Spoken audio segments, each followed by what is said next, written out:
What is going on, everybody? Christian Ballard here with Ballard Sports Media coming at you on a Sunday night. And boy, do we have some football to talk about here with Ballard Sports Media. That's me on BSM Network. Figured I'd come up with that name. I've been saying that for a while, but we got quite a bit of news to talk about in terms of college football. Got some NFL stuff I want to talk about tonight. And of course, maybe at some point tonight, drop the link and get you guys on. Got some stuff we want to talk about tonight.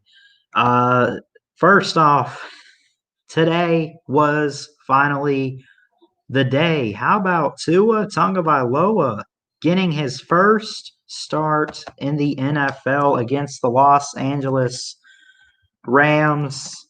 And he looked great. I mean, he seriously looked really great. And just the story of Tagovailoa from his injury with the hip, and not even just the hip. We're talking about both ankles. I think the first one he had was like a thumb in his sophomore year. I don't know if he like jammed his thumb in practice or something like that. I mean, what is Tua?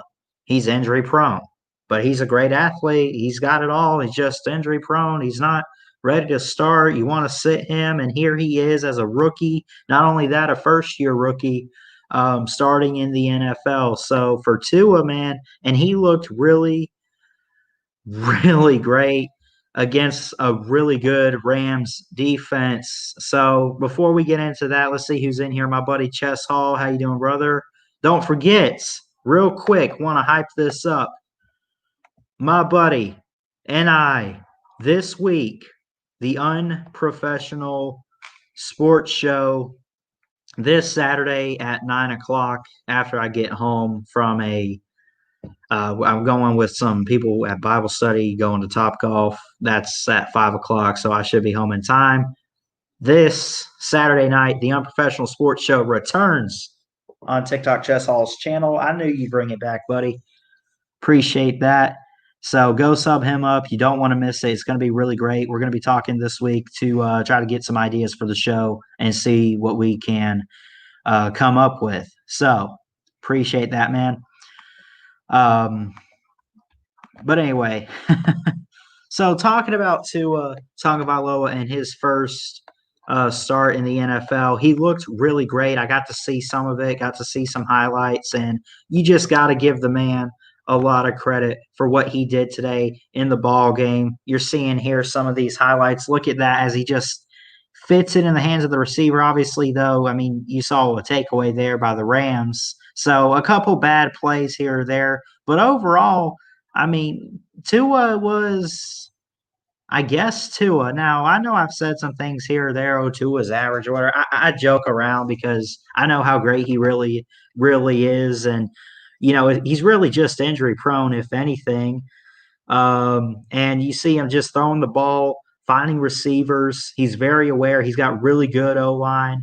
And look at that shovel pass there. I guess it was incomplete, but either way, they got the win over a really good team in the Los Angeles Rams. And the Rams are a team you don't ever really want to mess with. If you're really any team in the NFL, now the Dolphins won the game 28-17, and he was 12 for 22, 93 yards, not quite a 60%, completion rating, which is what you want to see. So, I mean, he wasn't what you expected, but he's got a bright future. And the team won with him starting, with him playing. And, that's just, it is what it is. So, the numbers don't look great for his first start, but he got the win as a starting quarterback in his NFL debut. So where does Tua go going forward? Obviously, he's got to just keep practicing Brian Flores and, of course, the Dolphins offense and that staff have got to work with him. And I don't know if I want to say develop him more as a passer. I mean, he obviously can get better and learn from this. Even though they won, he did some things that he's probably, not too proud of. But He started, and the team got the win. Some touchdowns here or there. Uh, it looks worse on paper. You know the saying, on paper it looks better or whatever. It kind of looks worse on paper than it actually was, I think. But so shout out to Tua Tagovailoa, the Dolphins quarterback.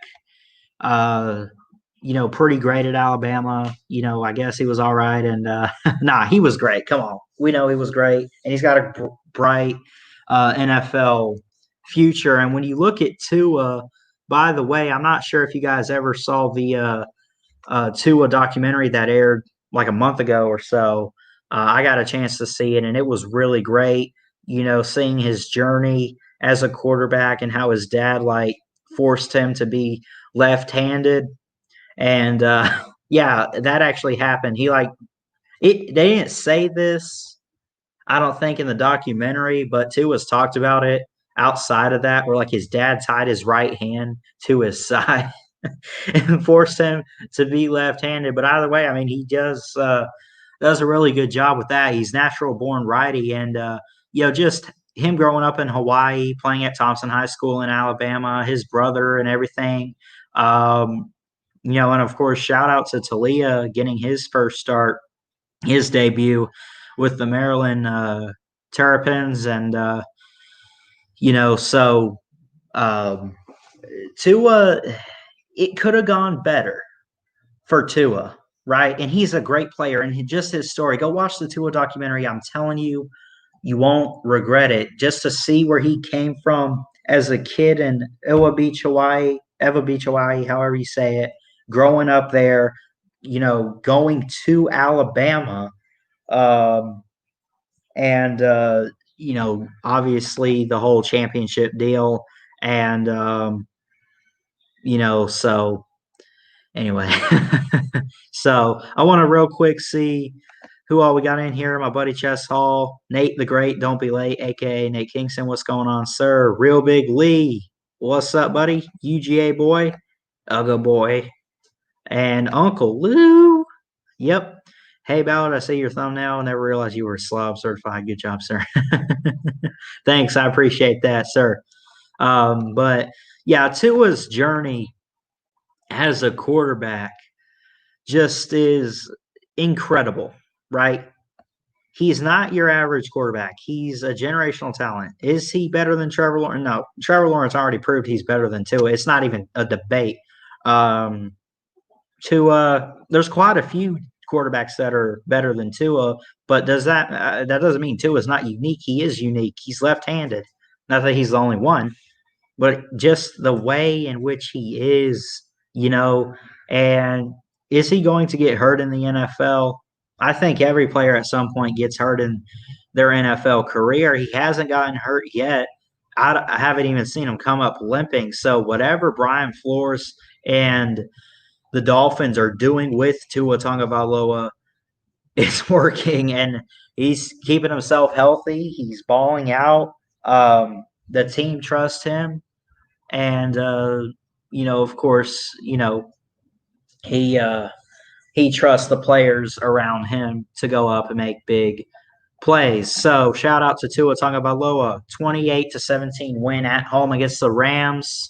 And the whole talk leading up to the game was Aaron Donald being a problem for Tua, the pass rush, and Tua just looked like he handled it well. That offensive line got some good blocks for him and created opportunities for him to move the football around. And again, talking about his story and everything, the hip injury last year, it looked like he will never play football again, right? And now it's as if it didn't happen, even though we know that it did. Sorry about that. It looks like, it's like, what hip injury for Tua? What hip injury? We're talking about what happened almost a year ago in a couple weeks.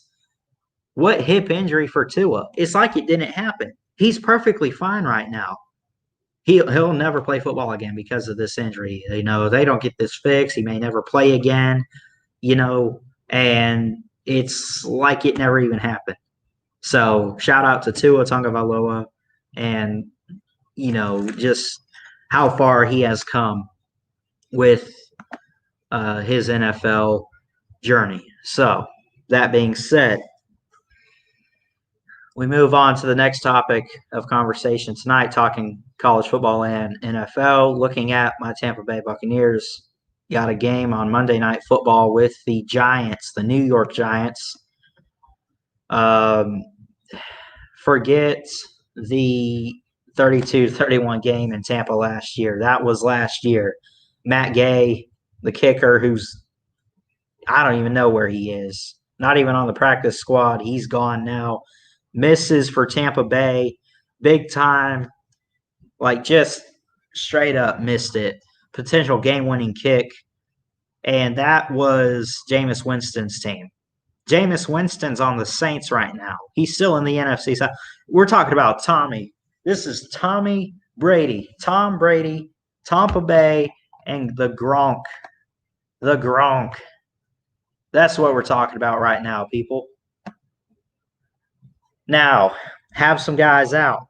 Tampa Bay, Chris Godwin, his finger broken. Prayers to him. Prayers to Devontae Freeman, former running back for, if I'm not mistaken, the Falcons. He's out. He's on the Giants. Adrian Colbert has a shoulder injury. He's out. Doubtful is Ryan Lewis. He could play, but they doubt it. He's got a hamstring injury. C.J. Board is a wide receiver. He's questionable. He had a concussion. And you look at Will Hernandez is on the COVID-19 list, reserve list. He was placed there on Thursday. He's a starting left guard for the Giants. So Giants have lost quite a few. It's not a lot of players. I mean, I guess it is, but it's one of those things it's not a whole lot of guys, but it's a good, decent amount of guys that these teams have lost, especially for the Giants. And how will it affect them? You talk about some starting guys, so guys having to step up now in their role, and take the place of these players. So it's going to be interesting to see.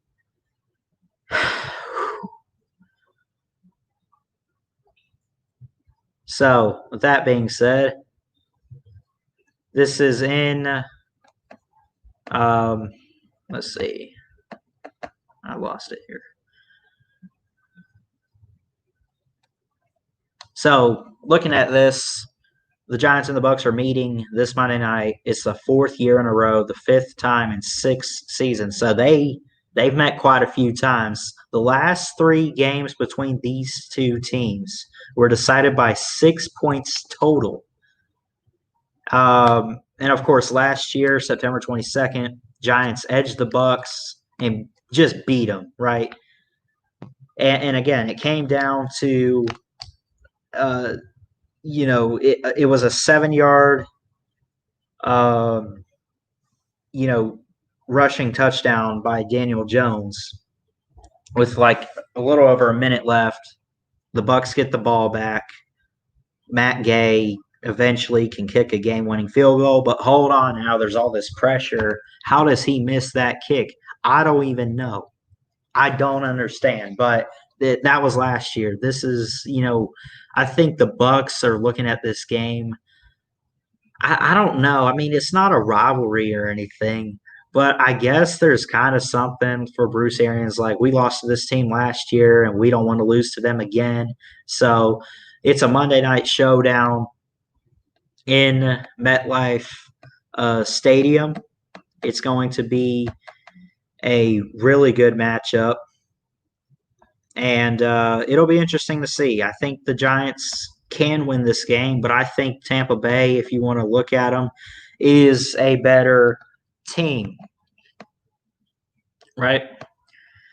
I mean, it's Tom Brady. Is Tom Brady better than Daniel Jones? Yes. He has a lot more experience, obviously. The Giants are struggling right now, And who needs this game more? I think the Giants, because the Giants don't have that record for nothing. They are really struggling. They are 1-6. They're 1-2 at home. 1-2 at home. They're 1-6. Their only win is against Washington football team. I really wish we could say Redskins. I don't understand getting rid of that name. They beat the Washington football team 20-19. Their losses are at the Eagles, at the Cowboys, at the Rams, at the Bears, home against the 49ers, home against the Steelers. So what do you notice this? These are all really good teams that are clearly better than the Giants, and they lost to each and every one of them. Now, they got good defense, don't get me wrong, but their offense has just straight struggled, right? So, obviously, looking at this game, the Giants need it more. They're fourth in the NFC East. Right now, they got a top 3 pick. They got a top 3 pick in the NFL draft right now, if they were to have it right now. They need to win more. Are they going to get it? I'm not going to count them out. Maybe they have some motivation. Maybe they could find a way to confuse Tom Brady.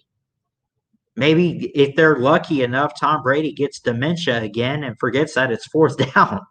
I mean, seriously. So it's gonna be an interesting matchup. It's gonna be really interesting to see what these two teams do tomorrow night. I'm gonna miss it. I got Bible study, but I'll catch as much as possible after. I'll miss a little bit of it, and we will see what happens. So, I don't know. You guys give me your score predictions down below. I think the Bucs are going to pull it out. I'm going to probably take a score like I don't know. I'm going to say Bucs win this one. I'm going to say 30. I'll say 31-20 Buccaneers. I think Daniel Jones can put some points up on the board, but you notice, I mean, they've scored some points, right, against some teams. Not a whole lot, but they just can't find a way to win. They just can't. So I don't know.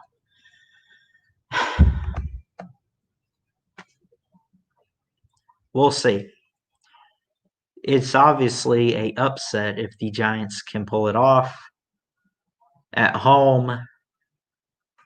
And again, define upset, Ballard. Well, a team is not supposed to win, right? They clearly should lose this game, but yet somehow they don't.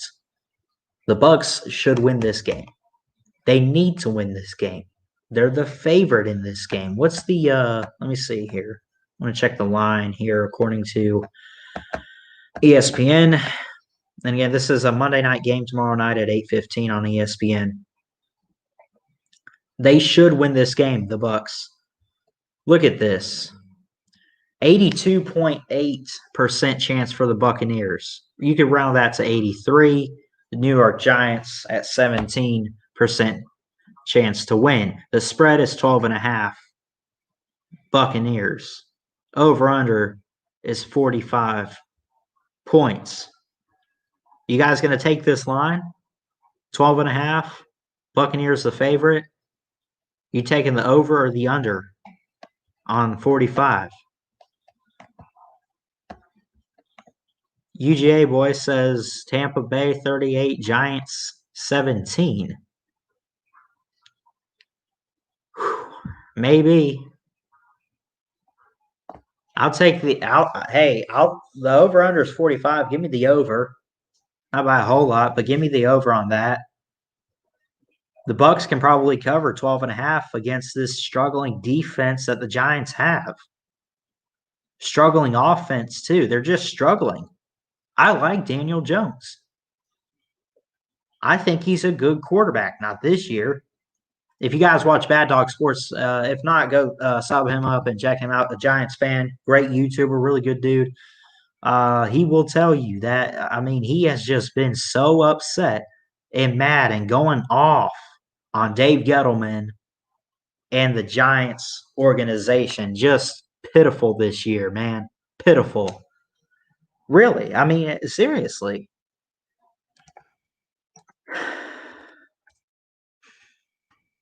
Joe Judge was hired back in January. The previous 8 seasons, he was with the Patriots on their staff as an assistant coach. They got a new head coach. Don't tell me, oh, they're struggling because of a new head coach. No, don't even try that because they got the talent there. Daniel Jones is a great quarterback. Saquon Barkley's one of the up-and-coming guys in the league. Don't tell me that they're struggling or that they're rebuilding or anything. I mean, they are struggling, obviously. UGA Boy says, can they outscore Tampa? I don't think so. I don't think so either. I really don't. I don't think they're there. They're looking at like they're not tanking, obviously. They're not going to draft a quarterback unless something really bad happens with Daniel Jones and his play declines greatly this season. It's not going to happen. They're not going to draft a quarterback unless something happens with Daniel Jones. They drafted him to become the successor to Eli Manning. They automatically start him last year after they drafted him. Eli retires in the offseason or right before the season ends or whenever, right? Like about a year ago, 10 months ago, whatever. Now what? Now what? Let's say Daniel Jones gets hurt. Do you have anybody? Doubt it.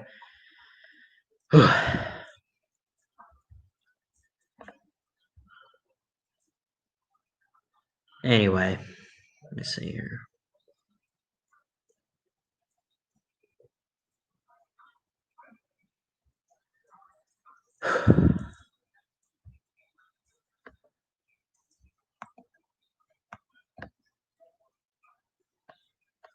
So anyway, it'll be interesting to see. I think the Bucs can cover the spread, maybe, and then some. You know, and yeah, maybe the Bucs can cover the spread. I think they get the win. Obviously, you know, let me see here. Let me check something on my phone.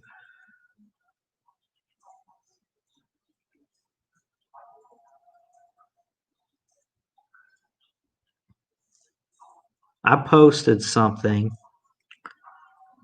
earlier. Oh, never mind. It really wasn't. It really wasn't anything. I was just asking Buccaneer fans, like, what other games are you excited for? Today in the NFL or whatever. So it wasn't really anything. I was trying to remember what I posted about the Giants game, but I basically said like they don't play till tomorrow night. But what other games are you excited for today? And I pretty much said like I'm excited to see what Tua can do against the Rams defense or whatever. So anyway, so Bucs and the Giants tomorrow night. Again, 12.5 point spread for the Buccaneers are the favorite. I think they can cover probably a little bit more. The over-under is 45. I don't know. Maybe take the over. I'm confident in it, but we will see. The Giants, I'm not saying they can't win. It's at home, but they are just struggling right now, and Tom Brady is lighting it up. It was so funny, wasn't it? They lose to the Saints week 1. We're looking at Tom Brady. What the heck are you doing? And it just well, Tom Brady was supposed to win on the first week. With the Tampa Bay Bucs, and it's he's a bust, or you guys automatically suck or whatever. And what the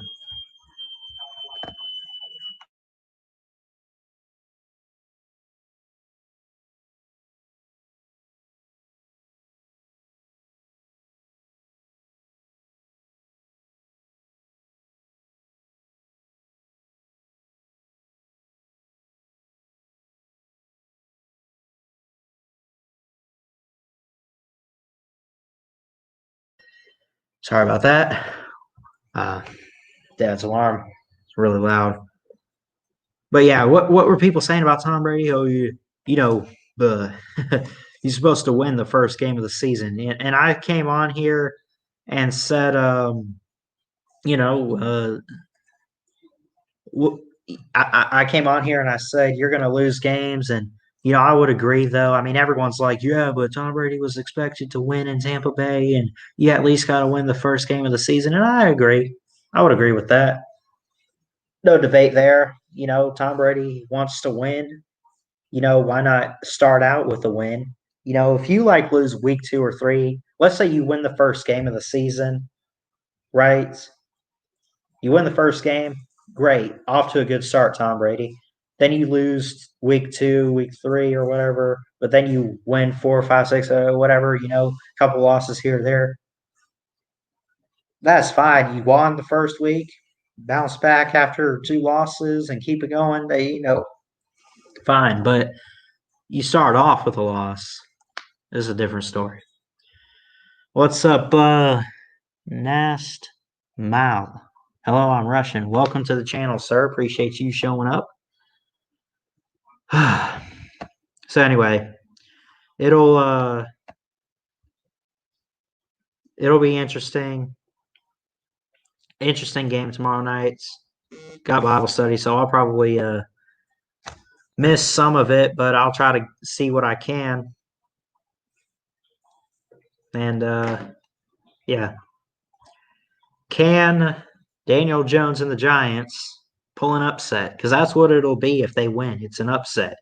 A 1-6 team beats a 5-2 team. Upset. 5-2 team beats a 1-6 team. Moves to 6-2, and the Giants go to 1-7. Not an upset. That's just what should happen. So we will see.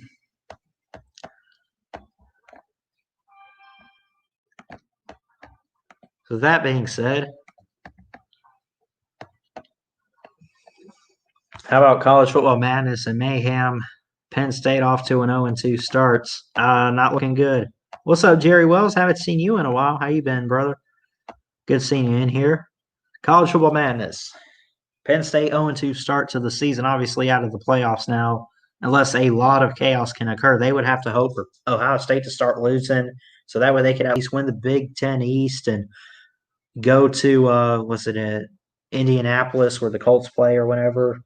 I don't think it's going to happen. Look, I like Penn State. They're a good team. They can still make a bowl game or whatever, but the playoffs are just out of it right now. Right? What does it mean for James Franklin and the Nittany Lions? I mean, it's not the season they wanted. I had Penn State winning the Big Ten. I had them beating Ohio State, right? I think Uncle Lou, if I'm not mistaken, had them going 12-0. What's up, Brad Pitt? In the comments here. How you doing? Nice beard. Quite a few people were high on Penn State. Here they are 0-2. They got to get a win next week. I'll double check real quick to see who they're playing. Let me see. They've officially dropped out of the rankings. They are no longer ranked, Penn State. So when's the last time Penn State was not unranked or not ranked, I guess? They're 0-2. They're at the bottom of the East. You got teams like Maryland, who's 1-1. Michigan State, 1-1. Rutgers is 1-1. Rutgers is 1-1. Rutgers is terrible.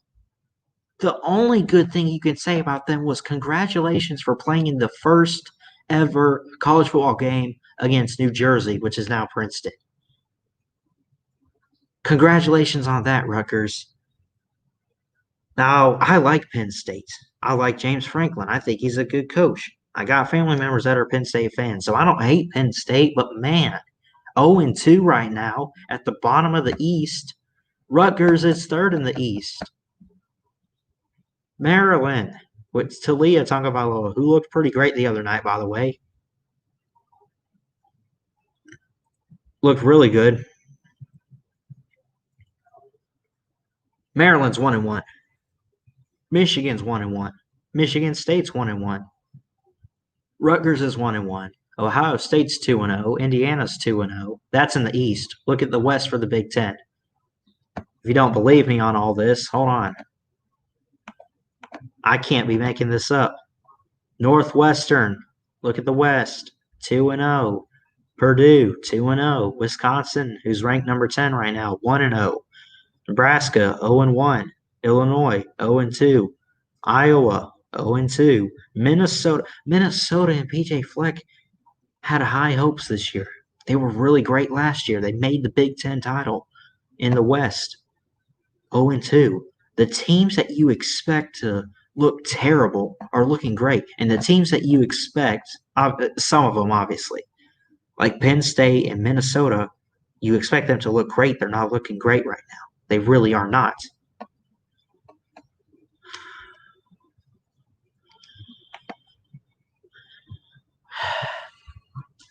So, anyway, it's just a bunch of madness right now. Anyway, I really don't have a whole lot else to cover. I'm going to go ahead and drop the link. If anyone wants to join the stream, feel free to. I'll go ahead and drop that, and we can talk some football. We can talk some sports. I miss baseball already, man. Got to wait till March, though. Maybe the Tampa Bay Rays, man, all I can say about them is they're looking for – I don't want to say they're looking for revenge on the Dodgers. Maybe they are. I don't know. But they're looking for more like redemption. They don't care who they got to play. They want to win the World Series next year. I think their chances are really good. They're not really going to cut a whole lot of people. They'll probably pick some people up in the draft or whatever, sign some guys. I don't know. But, just looking for redemption. So I put the StreamYard link in the comments if you guys want to join in. And we could talk some football. We could talk whatever sports you want to. So, let me see here. Why is this not making – there we go. My computer's not making any noise. I wasn't hearing the beep, but I see my buddy TikTok, Beth Hall, and Ugga Boy in here. What's going on, guys? What's up? What's up? Hey, Chess, are you doing anything Saturday night? Oh, well, yes, I am, sir. I'm not. Hey, I'm not doing anything. Can I join in on your plans? Oh, you sure can. Oh, by the way, if you didn't know any sport, hey, Ugga Boy, you there? Yeah, I'm here. Are you doing anything Saturday night? Not that I know of. What's up? Would you like to be the first guest on the Unprofessional Sports Show at Season 2? Heck yeah, let's do it. Version 2. There's our first guest host right there. Yeah. Our first guest right there. This thing is coming back. You see it here, people. It is coming back. It's Florida Hate Week. Oh, yeah. They were supposed to originally play on Halloween this year, but, of course, due to the whole conference only and schedule changes, now it's next week. And Alabama's on a bye week, but their next game is on the 14th. They got a trip to Baton Rouge to play the Bayou Bengals. Can we all agree LSU's terrible? Worst defending champion ever. Now, I understand they lost a whole lot, but, I mean, come on. You're the defending champs. You got to do something, don't you? They're definitely the worst defending champions, followed by followed by Auburn in 2011. So shoot, yeah, people have been comparing that this year's LSU team to the 2011 Auburn team because remember Cam Newton won in 2010. So, but I mean, they're not the worst team in the SEC or anything, but they just aren't. What we expected them to be rebuilding, losing Burrow and Jefferson and all those guys, but did we expect this much from them? I didn't expect them to be this bad. Right. Yeah. I didn't think they would be this bad, but I knew that they lost a whole bunch of talent. Like, we're talking about not just first stringers, backups as well. Oh, So yeah. for anybody to have them inside the top 5, I thought was ridiculous. Yeah, right. I remember when I was when the preseason poll came out, I'm like, how is Clemson #1? They were the runner-up last year. LSU's all the way at 6 or whatever. But then again, you got to think preseason polls are basically we don't give a crap about last year. We're looking at this year, buddy. Well, let's be honest. Clemson should not be #1 anymore. It Right. should be Bama, then Clemson. Mhm. Because after the Boston College game, Clemson almost got beat, man. They got their They should have blow. lost. I can't. Oh, they I'm should have lost. surprised. I'm surprised they did not lose. Honestly, like they And actually just. They can't blame it on Trevor Lawrence. Oh, we didn't have Trevor. DJ's the up and coming guy, and he's supposed to be this freshman phenom this year. What do you mean? They're You're not going going to to blame have it because yeah. They're not going to have on Trevor Lawrence. They're not going to have Trevor this Saturday either. He's out. I don't know. They've already announced it.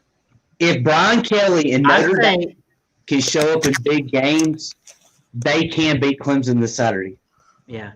So because of COVID, he's not playing. So how stupid is that? How does that make any sense? It's the rules. Rules are stupid. I get it's 1 year. It's the ACC rules. Mm-hmm. SEC and ACC are different. I think SEC's like a week, and then ACC is like 2 weeks. I think I'm pretty sure. And look at the Big Ten with Wisconsin and their quarterback. He's having to sit out 21 days. Their quarterback. That's 3 weeks. So every conference has different rules. Can we all go?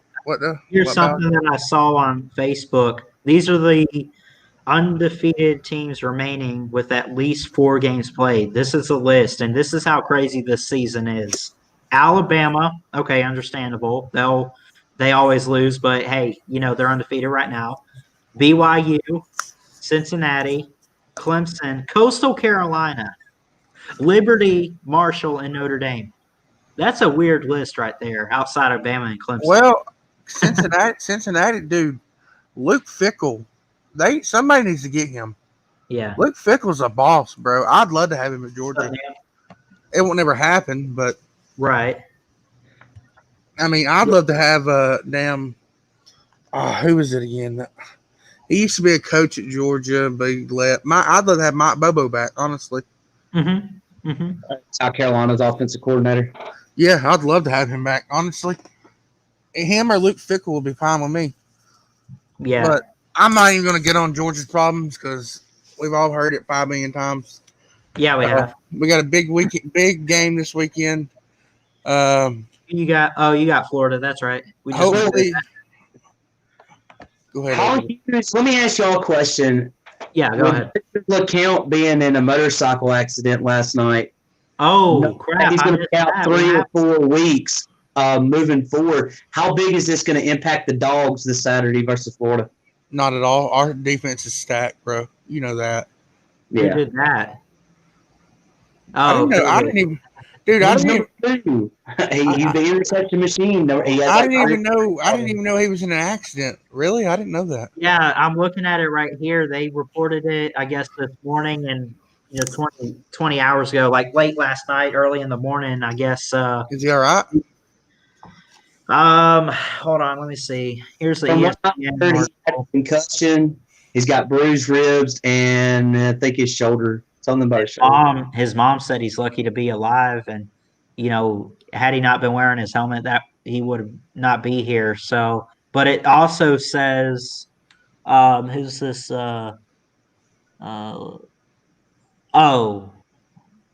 Corson.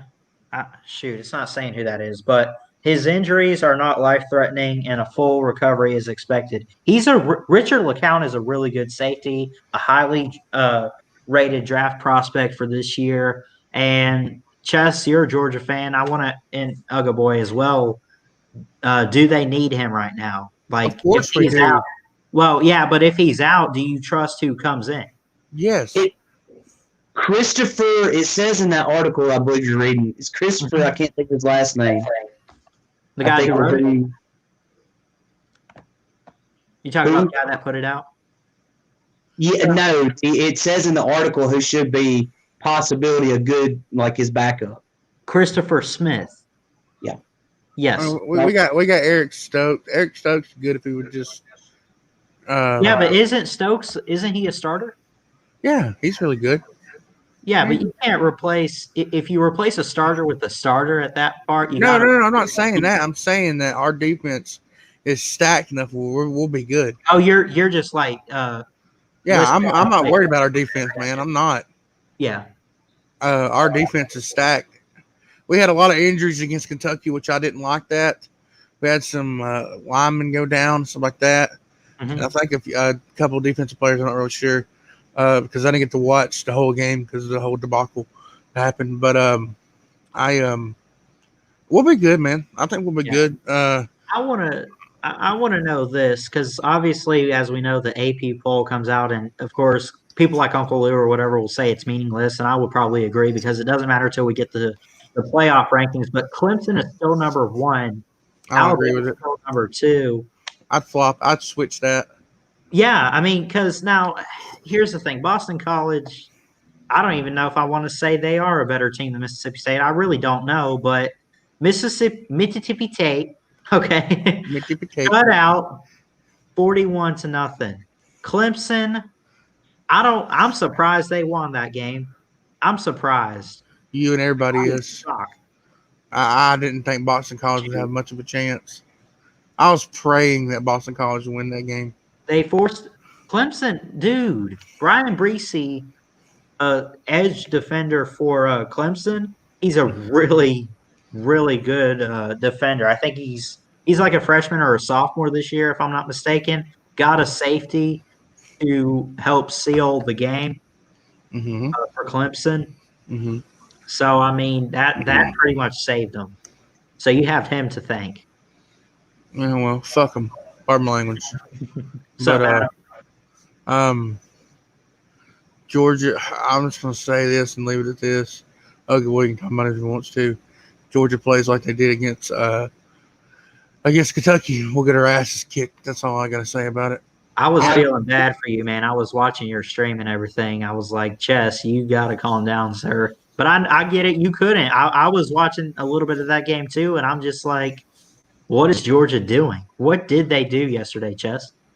We didn't do diddly poo, nothing. We look like the worst the worst team. Oh, well, not the worst team in the SEC, but we just didn't look like Georgia. We just looked like it wasn't Georgia brand of football. I mean, you got to think about it. Okay, so I don't understand. Like, you can only defend something or someone to a certain degree. Right. Now, we're not the only ones saying it. Everybody knows about it, and Kirby Smart is so about it. There's obviously something wrong offensively, but he thinks to seem that everything is going great. You cannot win. I'm going to go ahead and tell you right now, as a fan, absolutely, I'll tell you all day Georgia's going to beat Florida. But if you really want the truth, I don't think we're going to beat Florida. Matter of fact, I think we're going to lose by 30. 30? I wouldn't go that far. That's a lot, dude. Hold on. I'd say okay. This was okay. Hey Neo, by the way, how you doing, buddy? What's up? What was I gonna say?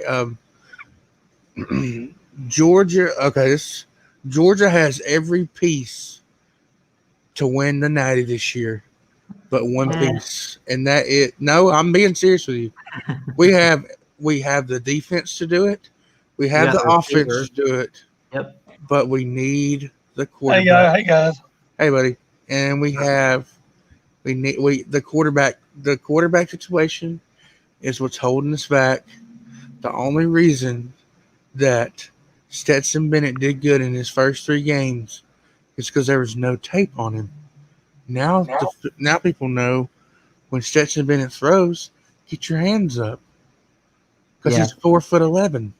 This is what Hold on. 4'11"? No, he's not. He's 5'11", but I'm just joking. Oh yeah, I got you. Okay, I'm just trying to make sure. I'm like, I mean, my God, this guy runs in the grass, and this guy runs in a field and his ball sack touches the grass when he's running. He's so short. God. Jesus. Hey, so this is what scares me, guys. I honestly, we could sit here and talk about JT, we could talk about Beck, we could talk about all these guys. Mhm. Bottom line is now we know the running order, technically, with DeJuan Mathis being at number 2. And that's what scares me, and the teams is not getting any better. So we're stuck with Stetson Bennett. Right. Stetson Bennett. Nobody's getting better, and that's what bothers me as a team. Usually a team gets better as the season goes. Georgia, to me, is not. I don't know why Well, the report. go ahead and finish real quick. Well, I don't know why the reporters are so scared to ask Kirby, hey, man, Stetson Bennett's not looking too hot. Why didn't you think about putting JT in or Carson Beck or DeJuan? They're just scared to ask him, and I don't know why. It's not like they're going to lose their job. But see, Kirby Smart has answered about JT. Oh, I yeah. read it several times, and he talks about his mobility. Mm-hmm. Who gives a shit? He can throw, dude. I'm not disputing that. I'm just telling you that. But I don't understand how far Carson Beck is so far. I don't understand. If I was Carson Beck and JT Daniels and DeJuan Mathis, and I'll be flat out honest with you, I'd fucking transfer. I'm sure, obviously, I know you guys as Georgia fans can probably take a guess on what's going on with Kirby and everything. But, man, I want to see this on YouTube or something. You know how they, mic up players in the NFL? Put a mic on Kirby Smart when he's talking to his quarterbacks. Let's see what he's saying to them. That won't never happen. Because we'll never know what he's truly saying. Oh, can we talk about how big of a douchebag Dan Mullen is right quick? Yeah, let's talk about it. Did you see after that big fight that they had in the game, Dan Mullen's stupid ass come back on the field and was throwing his hands up like some idiot, trying to get the crowd up and into the thing. Like trying to pump him up? Yeah, like he was happy about the fight. What a clown this guy is. And then in his press conference, he dressed up as Darth Vader. He dressed up as Darth Vader in his press conference. That was so dumb. I was like, look, I get it's Halloween and you want to call. Why? Ballard, I think, dude, Ballard, I'll be honest with you, man. I think y'all need to worry about Auburn. Auburn? I'm telling you, man, I think they're going to bring their A game against y'all. They lost to Georgia. And you're saying worry. But they blew out LSU. Yeah, that's fair. Well, they're the worst defending champion. 2011. This is 2020, though. I'm talking about. Oh, LSU. Yeah. Yeah. But that's what I'm saying. I'm telling you, man, Auburn could be crappy all year, but they play like their A game against Alabama. Yeah, that's fair. I mean, look, the Iron Bowl is the biggest rivalry in college football, and anything happens in a game like that. So, I mean, look at. I always refer back to the kick six. Did anyone expect that? I don't even want to talk. I don't even want to hear about Clemson. Clemson lost to Hudson Mason. That's all I got to say. Argument over. Yeah. So here's my deal with Auburn beating Bama. I like Auburn's chances next year to beat Bama because Jordan here. So of course. The only reason why I say that is because it seems like Auburn only beats Alabama at Jordan Hare Stadium. Well, I'll tell you right now, if Auburn beats Alabama this year, Gus Malzahn will get an extension. That's always his game-saving, or not his game-saving, but that game is always his job saver. You know what I mean? We talked about that. But if y'all blow him out, he'll be gone. He ought to be fired in the tunnel. But they won't fire him until the end of the year. But they still can't afford a buyout, can they? Dude, they'll buy him out. That massive contract that they signed him on. It dropped. It did? Yeah, the price dropped. Oh, wow. I mean, I think, isn't it after this year, doesn't Butch Jones get one more check from Tennessee and he's done? I don't know. Maybe. He's going to be washing somebody else's car. That's what I heard. He's going to be washing somebody else's car. Washing somebody else's car. He's not going to go to any. He's not going to go to any relevant school. I promise. He won't. But he won't get a coach and head coach. He probably won't even leave Alabama. He'll probably still be on the staff. I think Alabama get rid of his ass. What has he done for Alabama? What is he? He's an analyst. Yeah, he's that bad. He's that bad that he couldn't even get a coaching job. I think he's an assistant to Nick Saban. He's going to take over. So I think what happened with this was it was a trade. For some reason, Tennessee said, "We'll give you something if you give us Pruitt." Bama gives them Pruitt, and they said no take-backs. Take Butch Jones. I'll tell you right now, if I was Alabama or any other school after this year, Luke Fickell, I would throw as much money as I could at him. Luke Fickell, he's Cincinnati's head coach. That guy is a beast. He is. Yeah, he's pretty good. He's turned that program 180. They're undefeated. They're undefeated right now. Yeah, I know that. I'm trying to think. Is he more on the defensive side, or is he on? What does he do? I think he's more of the offensive side. I'm not really sure. I know. Could you imagine though? Like, you got to think Mac Jones. It's like with Trevor Lawrence. You have to leave after this year, so the next man up. So like, well, I'll just go ahead and tell you right now, Mac Jones is good. I'll give him that, but he's not winning the Heisman.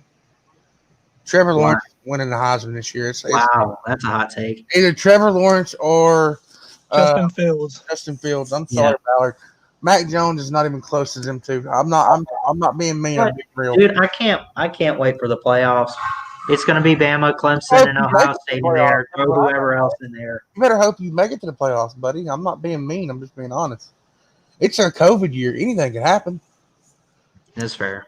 I mean, it's just the 1 year, too. I know next year will be back to normal and everything, but I just hope that Georgia can keep our quarterback coming in next year. I really do. Right. I hope we can, because that kid's if Brock Vandergriff is the guy, right? If he comes in and I don't know who else they'll have behind him, but I think he's going to be talented enough.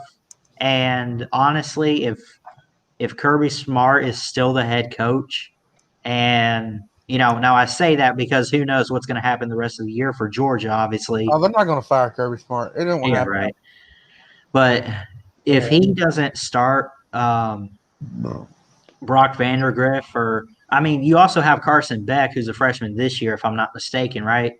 He's a freshman. Mm-hmm. So you'll have him or Vandergriff. If one of them are going to end up transferring. I promise. It's going to be one of the others. I think Beck ain't going to play. I think JT is going to play the next 2 years. Baby. I hope. I don't care who plays as long as they can run and do good. That's all I care about. Yeah. I want another freaking Aaron Murray is what I want. I want us to see Georgia football throwing the bombs, throwing downfield, getting vertical, running the ball that made us Georgia fans. Because I hate to say this, that crap I seen last Saturday, that I don't know. I'm not going to sit here and say I couldn't be a fan of, but it would be damn hard, excuse my language, Ballard, for me to be a Georgia fan, what I saw versus Kentucky. Yeah. I'll always be a Georgia fan no matter what. I can't deny. I will too, but I'm just saying I've lost all trust in Kirby Smart when it comes to quarterbacks. I have. Yeah. After this, I lost it.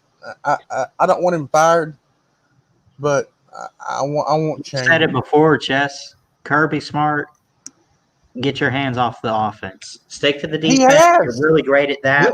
He has stayed away from the offense. The only thing that he's on is the quarterback. Besides that, what I want to hear is Todd Monken. If Todd Monken has what Jim Chaney had or James Cooley had as the offensive coordinator, I want him to say, okay, is Stetson Bennett our best available option? Right. And hear from him, I'd probably blame both of them, but more so, I wouldn't just blame one individual in Kirby Smart. Right. If I was Monken, I'd slap the shit out of Kirby and say, get Stetson Bennett the hell off the field. What are you doing? He's a midget. Yeah, right. Let JT, because if you don't let JT play, what happens if Stetson goes down? Right. JP's not going to have any. Who do you have? He has Yeah. experience, but my God, let's see what the kid can do. Put him out there against. You can't put him out there against Florida.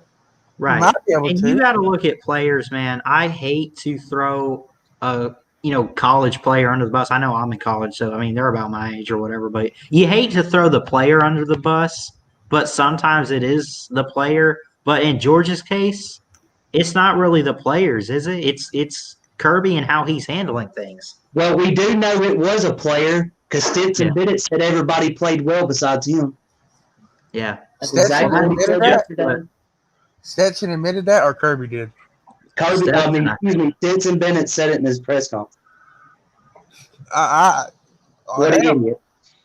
Damn. There you go. He's telling you his problem like we are, but yet Kirby won't listen. And not only that, normally you hear that from a player after a loss, but this was after a win too. Well, Stetson knows that he's not going to make it to the NFL. Right. He's not He's not a Kyler Murray, okay? He's just not. He's not going to make it to the NFL. It's not going to happen. They asked Kirby, do you think the offense is limited with Stetson Bennett? And he said no. Yeah. Stupid. He said no. He thought that they could do whatever they wanted to. They just got a lack of execution. Stupid. Yeah. I repeat, stupid. He's too damn. See, I didn't want to get it started on the subject because now I'm going to get pissed off. He's too hard-headed. Right. I've never seen a coach. He's just like Nick Saban in a way. He's hard-headed as hell, but Saban's smart enough to say, "Oh, this court. If say the roles are reversed, right, Ballard? Right. Say we had Saban and y'all had Kirby, right?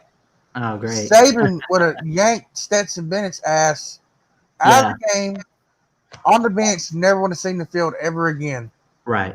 But Kirby's going to have to wake up sometime. Because if he don't, he's not going to have a damn job in the next 3 or 4 years in Georgia. Yeah. He is at the point. I don't want to say Kirby's on the hot seat right now, but he's right there. He's right there to get on the hot seat. He let's be honest here, Ballard. Georgia should have 2 national titles. 2017 and 2018. 2019, we didn't even deserve to be in the SEC title game. I'm sorry. 2 titles already. I could understand one. But I think 2018 we could have had a title too. Do you agree, Ugga Boy? Possibility. I mean, I can see that. I mean, Jalen Hurts came in. It's 2017, but yeah, we should at least had with the talent that we had. If Saban or a good coach, I don't know about Luke Fickell, but a good coach with the high level recruiting that Kirby Smart and Del McGee and the guys are doing, Georgia has given God-given talent. Georgia should be loaded and have a national championship at the minimum. I would say 2. Yeah, I agree with you, Jess. Stetson Bennett has hit his ceiling, okay? He's not going to get any higher. We could beat Florida and blow them out. We could beat everybody else, go to the SEC title game, and we're not going to win. Right. Stetson Bennett is our quarterback. People say, well, I don't care who you are. You could have put any quarterback there, and y'all wouldn't have beat Bama. Bullshit. Bullshit. Right. We had 10 batted down balls. 10. Imagine if we wouldn't have had those 10 batted down balls. Right. What would have happened? Who knows? We were winning going into halftime. That's true. What was it? 24-20? You're talking about the Bama game, right? Yeah. The past 24-20 at the half. The past 3 times we've had y'all beat going into the halftime. That's fair. And we just shit the bed. Yeah. Kirby What's going on? MSU #1 fan. He's a Michigan State fan, if I'm not mistaken. How about the win over Michigan yesterday? Thank you, sir. But I don't know moving forward. Let's say Georgia goes to the SEC championship game. We lose to Bama. We go, let's say next year we play Clemson on week 1. We lose to DJ, whatever his last name is. Bottom line, y'all know what I'm talking about. And then let's say we run the table again and we lose to Alabama because we don't play them in the regular season. We do in the SEC championship game, but we lose there. Where does that put Georgia at? And in my opinion, I would say Kirby Smart's on the hot seat. Well, I'll just go ahead and tell you right now, by gosh. I'll just go ahead and tell you right now. Crimson Brave, you're full of shit. I guarantee you we could have beat What did he say? that nobody could beat Clemson in 2018. Bullshit. I guarantee we could. Our defense could have stopped them. I'm not even stupid. I'm not stupid. Wow. Dude. I'm telling you right now, we could have beat Clemson in 2018. I don't give a shit what you say. You can lick my ball sack for that one. And Dude, come on. I'll tell you this right now. Georgia. Yeah. I'm so mad I done lost my train of thought. Crimson Braves right here, though. How about when Tua played today? He took 2 big hits, and man, he's not hurt right now. Yeah, but Like- if he was taking the hits like Joe Burrow was at the beginning of the season, then he would have been out already. Probably, right? I want to ask y'all a serious question. We see Virginia thump North Carolina. I think it was barely, but it was like 44-41, something like that. Do you think if we would have played a regular season, like 12 games, Georgia's first opponent would have been Virginia? Do you think we would have beat the Virginia Cavaliers? Hell yeah. Maybe.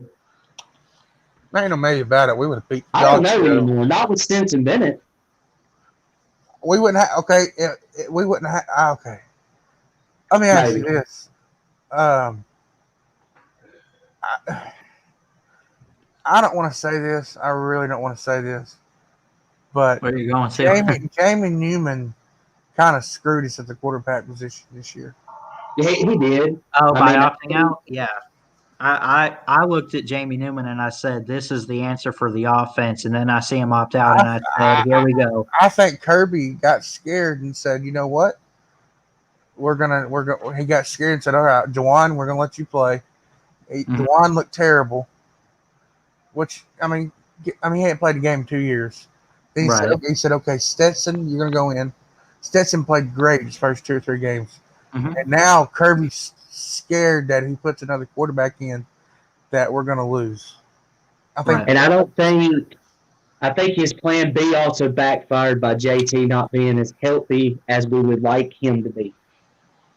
I mean, even if JT's not healthy, which I think JT's healthy because they said he was cleared, but I mean, give the guy a chance. Give him a series. See what he can do. Like, give him a full drive. Not against Florida. Hell no. Right. Yeah, no. But like Missouri or Vandy or you know what I mean? I mean, when we were blowing out Auburn, do you not think JT should have come in and played a little bit? Absolutely. I think he should have. When we were beating Arkansas, do you think JT should have come in and played just a little bit? Because he was clear. Well, no, he wasn't cleared there. Never mind, take it back. He was cleared the Auburn game. We should have, and then the Alabama game. I think we should have tried to be in there and see what he could have done. We were getting blown out. Here's how I feel about now.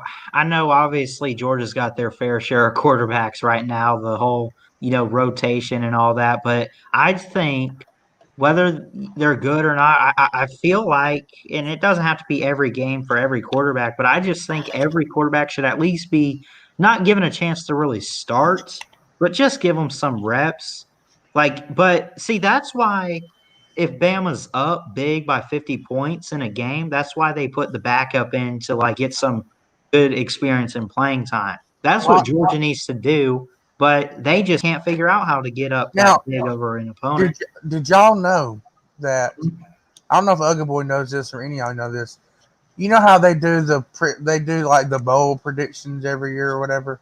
Yeah. If you go and look at the bowl predictions, they have Georgia playing Miami in the Orange Bowl. Would y'all like to see that? I would. If we do terrible, you know what I mean? I'll find my bowl prediction video real quick. Keep talking if you want. I'm gonna see where I had them. Because I think we'd whip the dog shit out of Miami, and I'm just being honest with you right now. Yeah, I would love to see it. I'd love to shut up every Miami fan that I could. Not Slim Shady Canes. All about the U83. I'd love to shut his ass up. And Bo, rest of the guys. Oh, Bo. Me and Bo's got a bet. He said that Miami would finish better than Georgia this year, record wise. Yeah. Yeah, you're gonna win that one. I hope I do, because there's no way in hell Miami's gonna beat Notre Dame. I tell you that right now. I'm afraid I'm about to lose $100. You said what now? I'm afraid I'm about to lose $100 to adjust the game. What'd you bet? Georgia to win by 10 points or more versus Florida. What if we blow them out? That'd be awesome. But I have a feeling that if we win, it ain't going to be more than 9 points. What if we win by 11? I hope.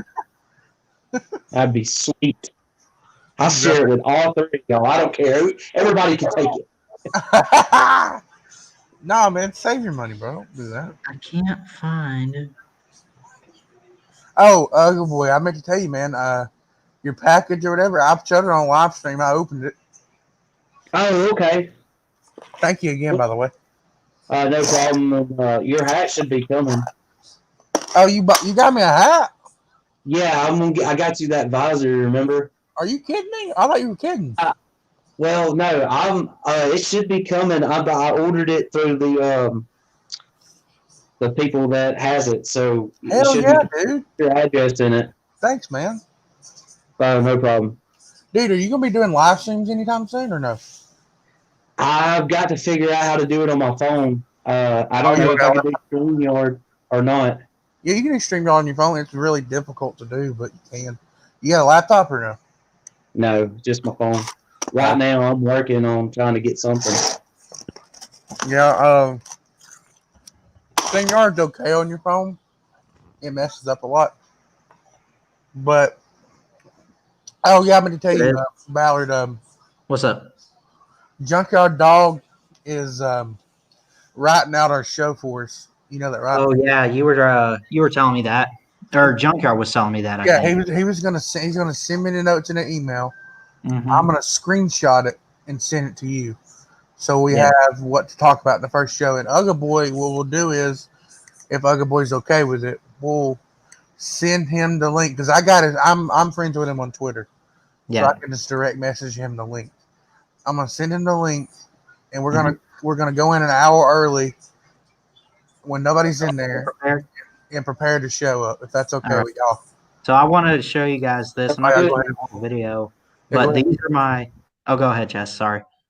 No, you're good, man. I was being quiet. I'm muting myself. Okay. So these are now. I want you to keep in mind this was preseason. Nobody knew what to expect. This was before the Big Ten cancellation and everything. I want to let you guys know that now. So these are my preseason bowl predictions. Now you look at these after I show them to you and let me know what you think. So I had in the Cotton Bowl, Florida and Minnesota. I had in the Fiesta Bowl. Come on, load, dang it. Come on. Notre Dame and Oregon. I had the Outback Bowl. Auburn makes it back there and plays Michigan. I had Georgia in the Peach Bowl facing off against, let's see. Oh, Penn State. Boy, were you wrong about that one? Yeah, right.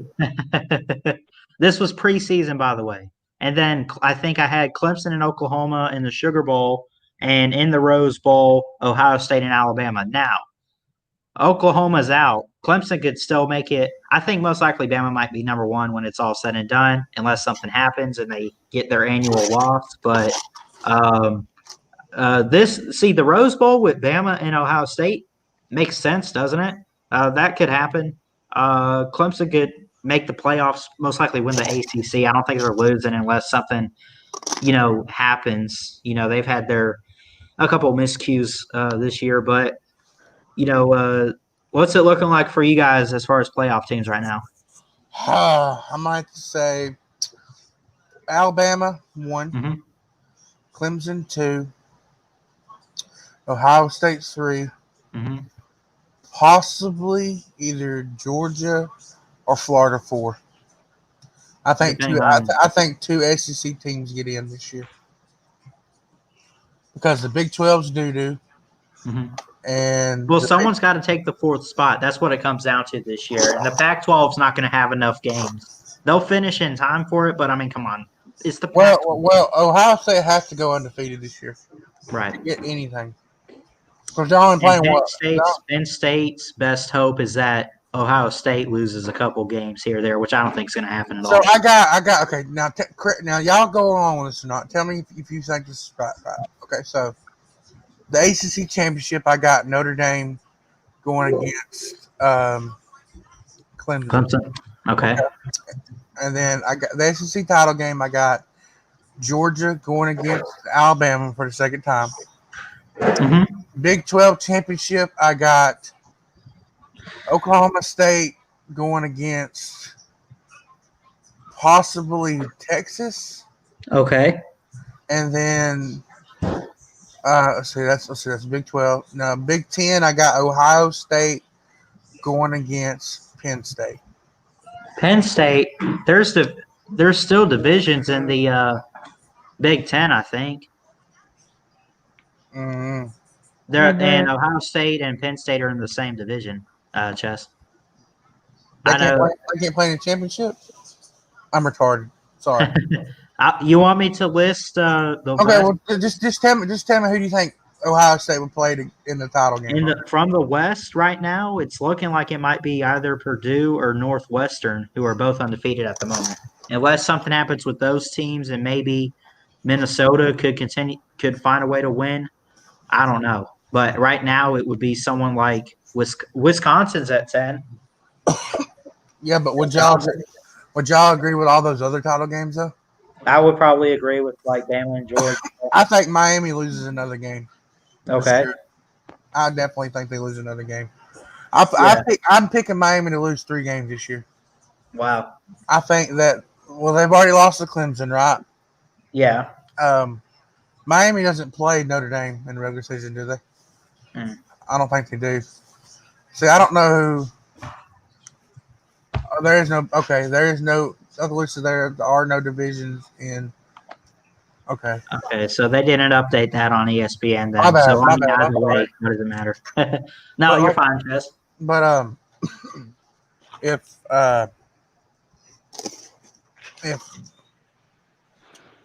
Miami, there's no way Miami's gonna. Oh shit! Y'all go ahead. My mom's talking. Uh-oh. Yeah, I agree. I agree with Chess on but don't sleep. I know this is going to sound crazy. I don't think they're championship material. They're looking good, although in the polls right now is Indiana. Right. But, we're talking championship. So. Yeah. I mean, if Indiana does anything, maybe an upset, but, Yeah. it's almost really hard for me to talk about them, and I hate to say that, but I agree with Chess for the most part. I think he's right on what I'm thinking. Mm-hmm. Would you guys be surprised now? Don't think of it like because of who the team is, but let's say if these big name teams continue to lose, like let's say Georgia loses again or Ohio State maybe finds a loss. Let's say a lot of chaos happens, right? Mm-hmm. Look at like a team like BYU's in the top 10. They're undefeated. They ain't play nobody, but like what would have to happen? I guess a lot of chaos, but let's say BYU, who's at number 9 right now, how do they make the playoffs? A lot of crazy stuff would have to happen for something like that, for a team like that to make it. Right, and there's a lot of people that likes their quarterback. Something Wilson's his name for BYU. And this is where I go and I have an argument with the college football playoff. I thought it was supposed to, we were supposed to have this problem fixed. There was chaos in the BCS era where I feel like that all teams should be treated equally. But at the same time, you've got to play a Power 5 school. And I think BYU – does BYU play a Power 5 school this year? Let me see. Check their schedule. First off, they're 7-0, so let's see who they've played. They They just let's beat see, West they played. Kentucky yesterday. They beat Navy. They beat Army. Or no, Army was postponed. They beat Troy, Louisiana Tech, UTSA, Houston, Texas State, Western Kentucky. They got Boise State, North Alabama, and San Diego left. See, So that's they not don't a really. Power 5 school. They got nothing. Exactly. They're in the Central Florida range. They got group of Central 5. Florida was undefeated. Right. So don't get me wrong, they got a good quarterback, and but that I don't honestly, if you have a rule that says, okay, as long as you play at least one Power 5 school, see, that's what gives Notre Dame the ledge over BYU is they play several, obviously, with ACC. But if you go back in the past, even when Georgia played them last year and then 2 years previous, at least they play Power 5 schools by playing USC, Michigan, and so on and so forth. So, that's the difference between Notre Dame and BYU being independent. Yeah. You just can't tell me BYU's got a good quarterback. I heard that people on ESPN radio the other day was making a comparison. Do you think the quarterback for BYU – what's that dude's first name? I want to say Matt Wilson or something like that. Yeah. Zach Wilson is the same. Okay. They were saying that Zach Wilson was probably a little better than Kyle Trask. The difference is you just said who they played, schedule. Well, you look who Kyle Trask in Florida plays, he's putting up 3,400 yards per game. Even did it against Missouri last night. So, I mean, athletic ability, he may against low-tier opponents. But then again, you know what I mean? Like Kyle Trask is playing where the big boys are in the SEC. But you can't tell me BYU deserves to be in it because look who they're playing. Right. And look at all the other teams ahead of them that are also undefeated and compare that to what BYU has done. Who has the best chance to be the 4th team in the playoff? I mean, I think Bama, based on performance, in my opinion, I think Bama should be 1, 2 Clemson, 3 Ohio State, and maybe 4th in Notre Dame. But then when Notre Dame and Clemson plays, I think somebody maybe like, let's say, well, Florida already lost to A&M. I was going to say if Florida was undefeated, let's say they lost to Georgia this weekend, they run the table, and let's say Alabama beats Georgia, Florida could sneak in. I just don't know if a 2-loss SEC school is better than, a 2-loss team is probably better than Cincinnati. But I don't know. You look at what Cincinnati's doing and Luke Fickell over there, it's really hard. But I want to lean on that other SEC team by saying, okay, they're going to be better. Right. I'm just not sure. Yeah. Looking real quick, I'm trying to show you guys the poll here. Obviously, you see like the top 4 is Clemson, Bama, Ohio State, and Notre Dame. But you look at some other, like Oregon's at 12, but Pac-12 doesn't play until I think it's this week. We'll see what they look like.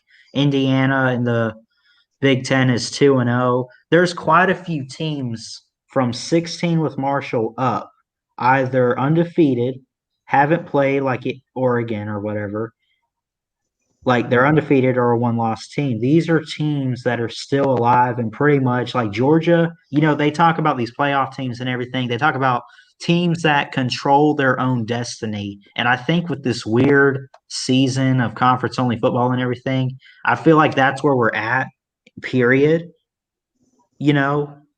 Like look at Florida. They control their own destiny, right? They got to beat Georgia and win the East and possibly win the SEC. A&M would have to win out and hope that Alabama loses and finds their annual loss this year or something. Oregon hasn't played yet, and Miami's 5-1. So I mean, these are teams right here that can control their own destiny and try to get to the playoffs. there's just not a Pac-12 school that strikes me. Even if the team even Oregon, that's the only team. Like I tried to make an argument in the back of my head by saying, okay, well, if anyone besides Oregon does it, it maybe could be Utah, just because of Kyle Whittingham's experience in the past. But Washington's replacing Chris Peterson, their coach. I think he retired. I mean, Jacob Eason's not no more. I mean, there's all these possibilities, and stuff to look at. I just can't. I can't make an argument for any Pac-12 school. What about USC? I mean, they're at least ranked. That should give them some motivation going into Pac-12 play, right? Yeah, it should. I just don't know if it will. USC seems to lose a game or two the last couple of years. Honestly, I just don't think USC will be up there at the end of the day. I mean, they're playing 6 games, so things could be different. Mm-hmm. But I think, USC has a better shot, and then probably Oregon, I guess. But we don't even know anything about Oregon, losing Justin Herbert and some other guys, so we're not really sure what's going to happen there. I don't expect Washington State to be as good without Mike Leach. I could be wrong. Right. I'm just not sure, man. It'll be interesting to see, though. I mean, there's Georgia, there's Florida, control their own destiny, can't lose again, got to win the SEC or whatever. It'll come down to those 2 teams for the East. And Clemson Clemson, I don't think, can afford even 1 loss right now. I mean, they could still lose a game and win the ACC, but can they afford a loss? I don't think they can. And honestly, I think people, after watching the Boston College game, yesterday would say, wow, look how so different they are without Trevor Lawrence. Yeah. But then again, here's my deal. The only loss that I think that they can afford is Notre Dame. And they better lose barely. Because they got to make it a game is what it is. Right, because they'll at least say that Trevor Lawrence wasn't playing. But, of course, Clemson's going to have to show they want to be in it. Yeah, and in this weird season with COVID, that's what the playoff committee, I think, is going to take into account is, okay, did they have the starting guy at this position or that position out because of COVID or injury? I think they're taking that into account for when they look at losses. Right. I agree. Agree with you. Yeah.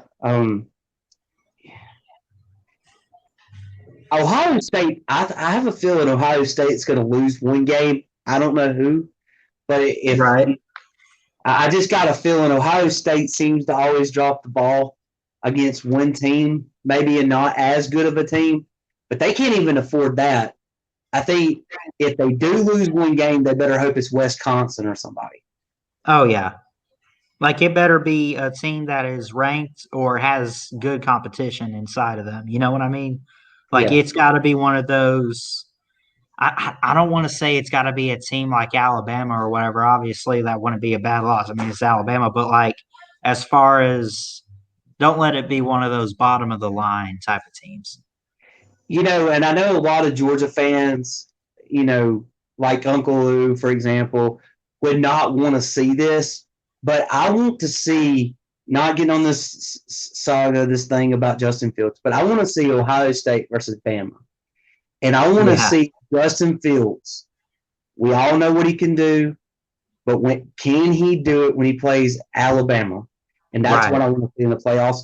And like I said, going back to, I know Uncle Lou don't want to see this, or probably not even no Georgia fan wants to see this, but I want to see if Justin Fields does beat Alabama, for example, then I think that could tell me, okay, obviously I know with our situation at quarterback, it's obvious we should have kept Justin Fields, but I think I could say, okay, Kirby, you flat out made a mistake. Yeah. Well, Jess has said multiple times that Georgia's national championship is in Ohio State right now with Justin Fields. I mean, I thought for sure. Because I knew about Justin Fields before Georgia took him in. Like they were talking about him and Trevor Lawrence and these two quarterbacks and how elite they were in the 2018 or 17 class, whatever the heck. And I think it was 2018, but it was like when I saw Jake Fromm become the starter over Justin Fields. Now, it was one of the okay, if you're going to start a guy over a guy that clearly should start like for the first couple games, you just want to have some competition and everything. That's fine, but man, just like not only did they not start Fields, they barely used him. And when they did use him, it wasn't even fair. So, and I said, this is just wrong, and Justin Fields needs to get out of Athens. Yeah. And going back to the Dabo situation, we all know how Trevor Lawrence got the job. They booted out, what's his name? Kelly Bryant, who went to Missouri. Right. And he thought that, he got screwed. But if Dabo's swing was played at Kelly Bryant, I don't know if Clemson would have won a national championship without playing Trevor Lawrence. You could be right. I mean, that's not a knock on Kelly Bryant, but when Clemson won the Natty against Alabama, Dabo was asked about Trevor Lawrence and Kelly Bryant, and he said, "Don't get me wrong, I love Kelly Bryant, but I looked at Trevor Lawrence and he was just the better player. He was the best player, and I had to put the team in the best position to win." That's what it is with coaches, except for Kirby Smart. Kirby Smart knows who the better player is, but he just is. I just can't figure it out. It's going to cost him his job. Yep. And then, you hear these analysts like on ESPN. I even heard some knucklehead off SEC Nation. I can't remember who it was. Actually, it might have been yesterday. That said it was what's the guy that starts with the D? I think he played at Florida. He might have been with Gene Chizik, Chris Gordon, or whatever his name is. Okay. He's trying to say that basically everything that we're saying about the quarterback situation, he's trying to say that we're not there. We don't see what's going on in practice, and Kirby's going to put the best player in and all this stuff. And there may be a reason why there's a depth chart. And everybody that's like whether if you're a high analyst or whether if you like have some, like let's say you may be a former player or whatever at Georgia, they're all agreeing with Kirby Smart. Mm-hmm. And I'm like, and then I even heard them say several times that, with our defense, the way it is and the way our offense is, we can still win a championship. How? Right. I would like to know how. They keep saying that. First place. What? Bucs are not first place in the NFC South anymore. Oh, great. Here we go. They will be tomorrow night, Rise Up. Okay, tomorrow night, yes. Playing a 1-6 team in the Giants. Let me see something. Yeah, that's pretty worthless. I don't got any interest in seeing an absolute murder on Monday Night Football. Hold on. You just said they weren't in first. Sir, what am I looking at here? Hold on. The Bucs, okay, the Saints just won. The Saints just won. They got the head-to-head versus y'all. They are in first place right now. But the record is the same. They're 5-2 now, right? This just hasn't updated? Yes. Okay, so if they're 5-2, they're tied. Because the Bucs are 5-2 as well.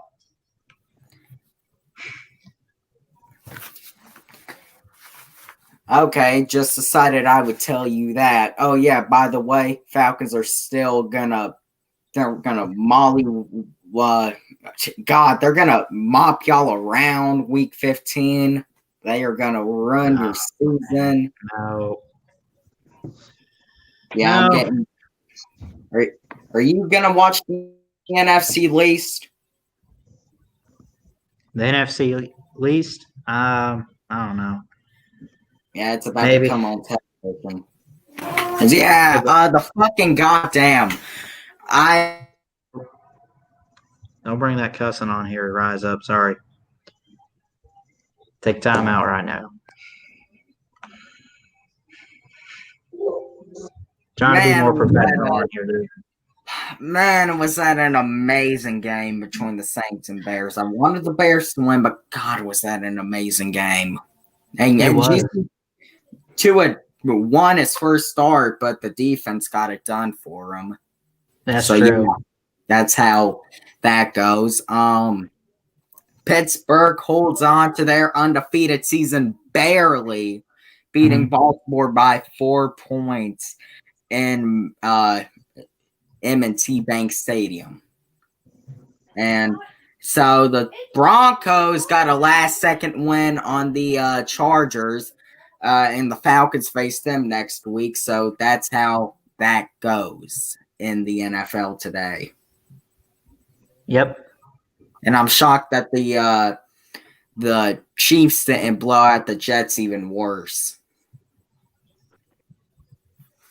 Mm-hmm. Yeah, it could have been a lot worse. I would agree with you.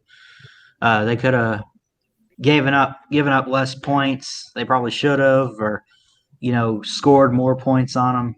I would say most likely. Mm-hmm. Yeah. So, and the Vikings upset the Packers 28-22. Ooh. The Vikings beat the Packers. They beat the Packers. Wow. Yeah. 28-22. Wow. And the Seahawks got it done versus the 49ers. Yeah. Yeah, so much happened today around the league.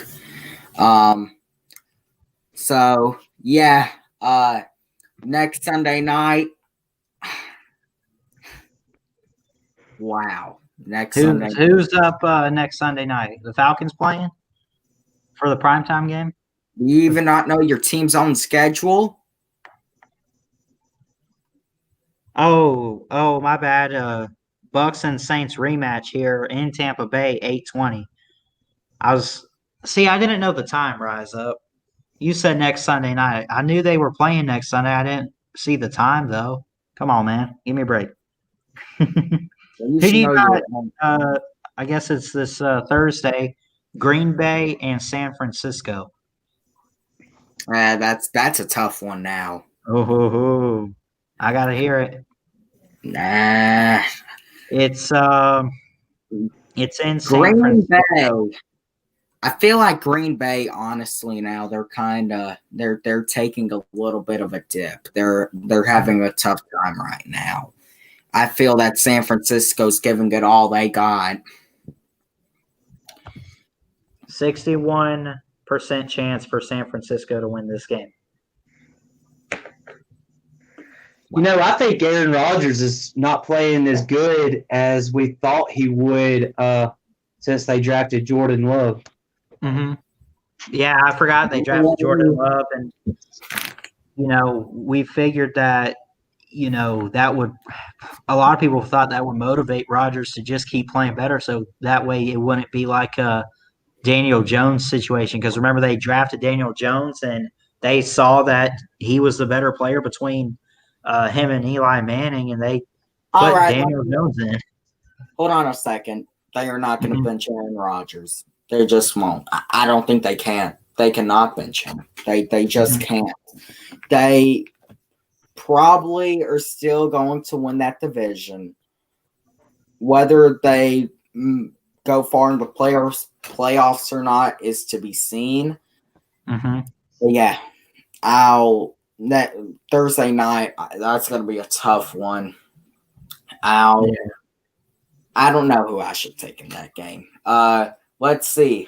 The Cowgirls and the Legals are about to play. America's going to take the Legals 78%.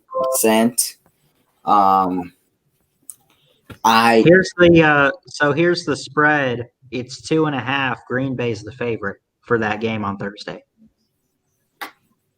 I'd probably 2.5. 2.5. I mean, I'll take Green Bay with the win, and I think they can cover the spread.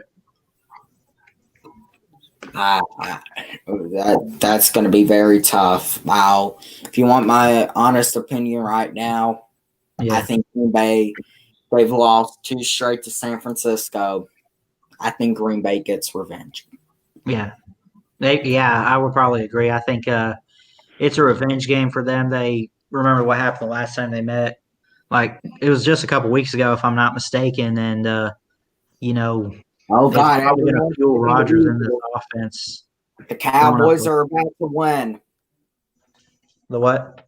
Everyone picked the Eagles. The Cowboys are about to win. Oh, great.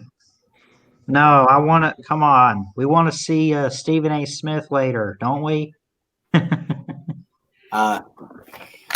Philadelphia is a 10-point favorite tonight, and it's in Philadelphia. The Cowboys just need to go out, and they're in rebuild mode. They don't want to admit it, but they are. They need a quarterback. No, Dak Prescott was – they sure are missing him by now. Who's their current quarterback since Zach got hurt? DiNucci. Ben DiNucci. What's this guy? Ben DiNucci, yeah. And he's a rookie from James Madison. So what do you think happens? So what do you think happens next Sunday between the Broncos and the Falcons? I don't know. Let me ask you, who's a Falcons fan? Are you confident? It's a game that we can win, but I'm not. I can't pick us quite yet to win.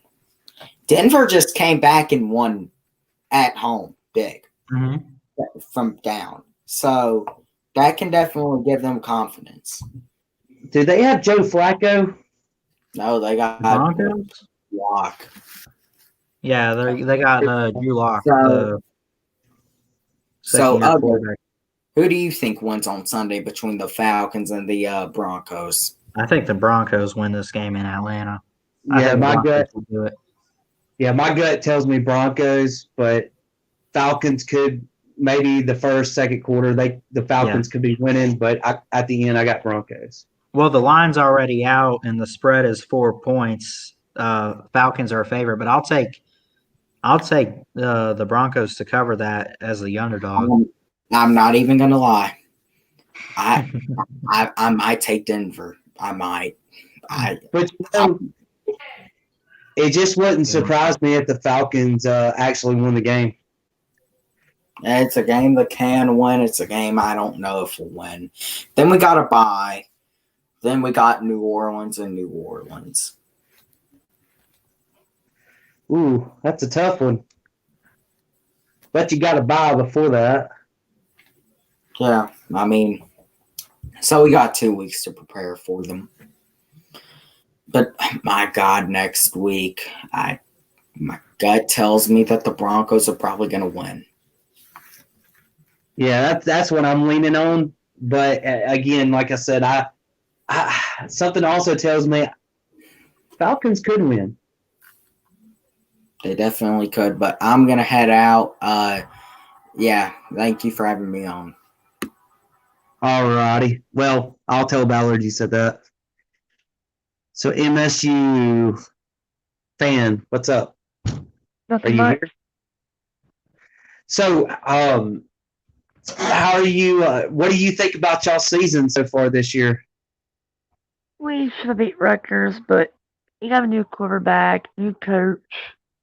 It'll take time. Yeah, you pretty excited y'all beat Michigan?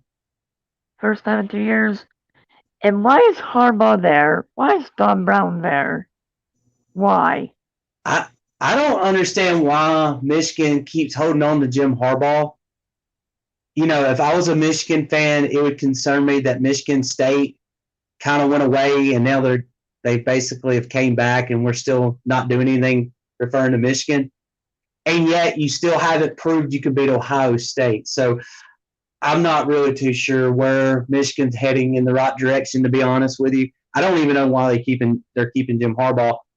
But, you know, with me being a Georgia fan and knowing a little bit about Mel Tucker, I was really excited yesterday for him to, you know, beat his first, top 25 team. since he became a head coach.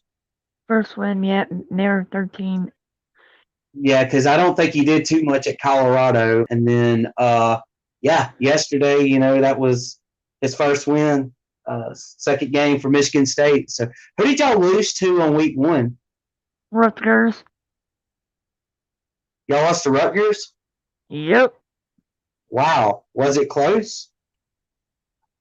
By 11. 38-27. Jeez. What did y'all throw, an interception or what happened? 6 fumbles, 1 pick, and 2 turnover on downs. Yeah, that explains it. So are y'all happy with y'all's quarterback situation or what? Yep, he's 600 plus yards passing. Wow. So you're happy you're happy with Michigan State's quarterback. Who was doing the fumbling, it seemed like, when y'all played Rutgers on week 1? Well, but it was either Jalen Reed or Nail, one of the receivers fumbled.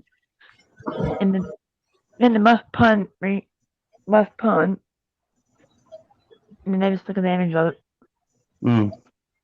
And you think about it, Michigan State attacked the outside on Michigan. Don Brown, it's your job to make the adjustments. You did not. And what happened?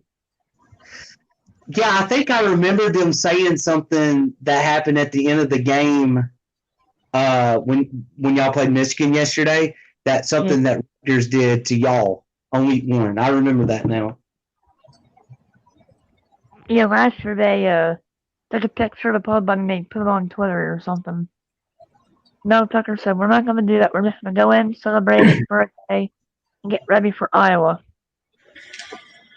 on the road." Yeah, is Iowa? I think Iowa's 0-2, if I'm not mistaken. I think they're 0-2. I can double check real quick, but I mean, Yeah. I don't know what. Go ahead. I'm sorry. Harbaugh is 29-0 outside of Michigan State and Ohio State. He's 1-6 playing Michigan State and Ohio State in the big house. mm-hmm. Please get a new head coach. Yeah, I was telling the Michigan State fan here that I don't understand what Michigan is doing with Jim Harbaugh still. They've shown throughout the past they still can't beat Ohio State. That's why he was hired, because they couldn't beat Ohio State. They hired him to beat Ohio State, and he still ain't done it. Right. And then Michigan State, they had problems, at first, with Michigan State. And Michigan State kind of fell off the rails a little bit the last couple of years. Right. But now Michigan State got Mel Tucker, and now they're back. And it shows that Jim Harbaugh and Michigan still can't beat Michigan State afterwards. So, again, I don't know what Michigan's doing with Jim Harbaugh. Yeah, I don't know either. I mean, I feel like I think because he does such a good job like recruiting and stuff, and yeah, he could win some big games. Not big like Ohio State, obviously, but like I feel like they're afraid to let him go because they're afraid to let him go. Been bring in a guy, and that next guy's just going to make it even worse. I feel like that's where Michigan's at right now. I know who they could hire. Who? Les Miles. He's at Kansas right now, isn't he? Yeah, and he's not really doing anything at Kansas, to be honest with you. I know it's a basketball school, but come on, he's shown no improvement, in my opinion. Yeah. Look at Hughes Freeze at Liberty. I think they're number 25 in the peephole. So, that's a coach to look at as well. Probably, yeah.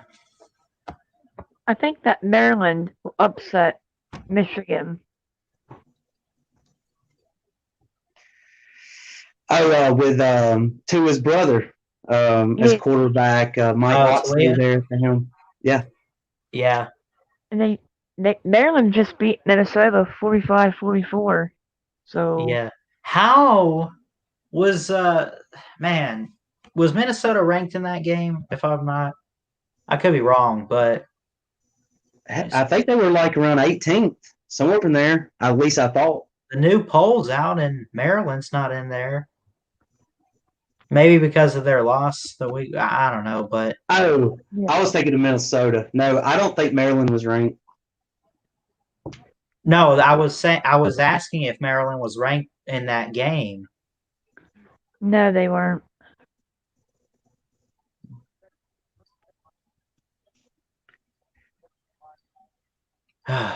That's who Georgia should have got to his brother. We offered him a scholarship, and then when he left Bama, but he wanted to be up there with Mike Locksley. So Oh, Georgia offered Talia a scholarship? yeah, right Oh, after, wow. right after y'all did what 2 years ago maybe, Yeah. It's like and a year or two, yeah. yeah, we offered him a scholarship, and then of course he went to Bama, and then he left. Then he went to Mike Locksley and Maryland. They didn't even look at him. So Yeah. I think actually when he had entered the transfer portal, I'm trying to LSU was the top team he was probably going to transfer to. And I honestly thought that he would go somewhere like there or Maryland, those two teams. And he transfers to Maryland because I guess the whole Mike Locksley thing, because he was the offensive coordinator, remember, at Alabama, the 2018 season when they got blown out by Clemson. you know, He was I the secret to that offense.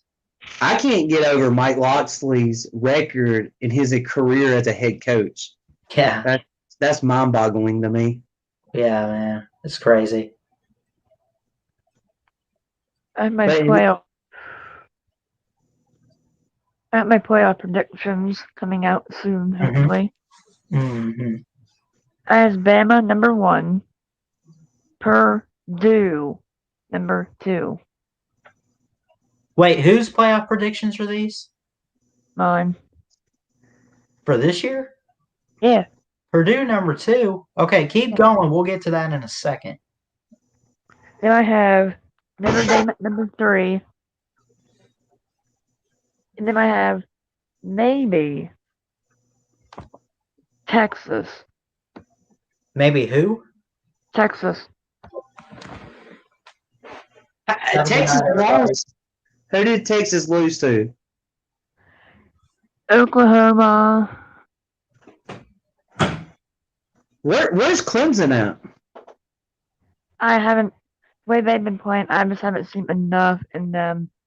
They haven't played nobody. No competition. So are you basing them off performance or despite polls like preseason poll stuff? Is that what you're basing it off of, or what? I'm basing off of Purdue? Are they you played in- kidding me? In the Look at- playoffs? What's Purdue's record? I Look don't at- even know, but in the playoffs? Ask Ohio State what happens when you play them. Oh my gosh! Don't even. They Don't didn't have go. Justin Fields. Purdue. Well, okay, they're 2-0, but I mean their 2 wins are Yeah. Iowa and Illinois. Iowa's a good. They're a tough team though. Yeah, that's fair. Northwestern had to rally back. But look at some of their remaining games. At Wisconsin, at Minnesota, and at Indiana, home against Rutgers, home against Nebraska. These aren't in order, but I'm just throwing these out there. Yeah. I'll be right back. I think that Wisconsin game might be in jeopardy the way their virus is up there in Camp Randall.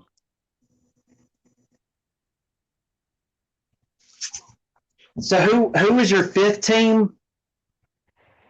If I had to pick, I'd probably say maybe Michigan State. Maybe the way we played yesterday, but that could change the next week.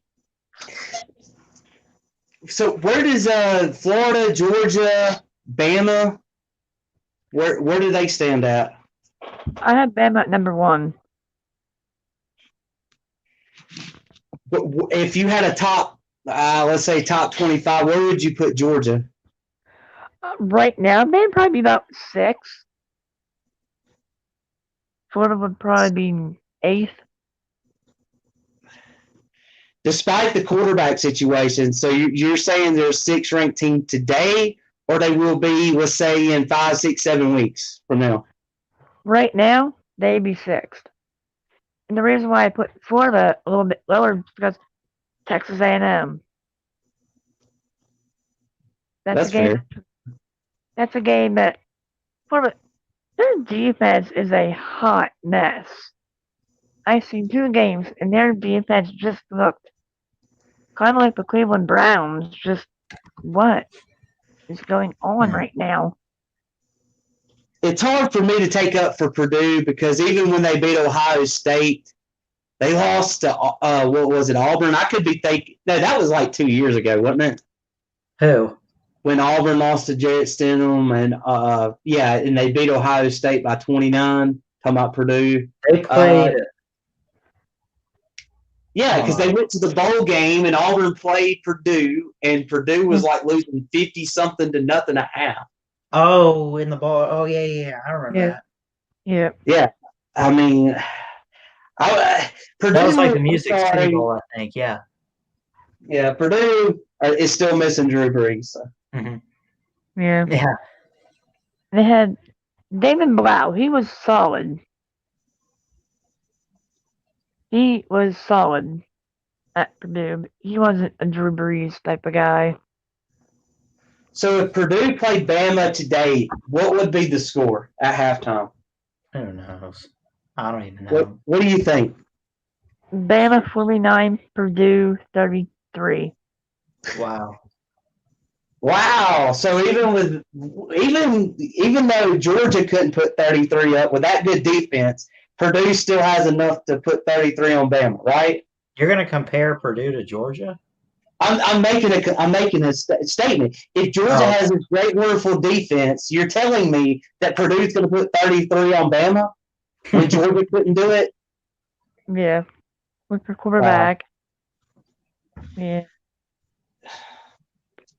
And then you have, let's give the Big Ten credit for actually playing this year, actually. Yeah.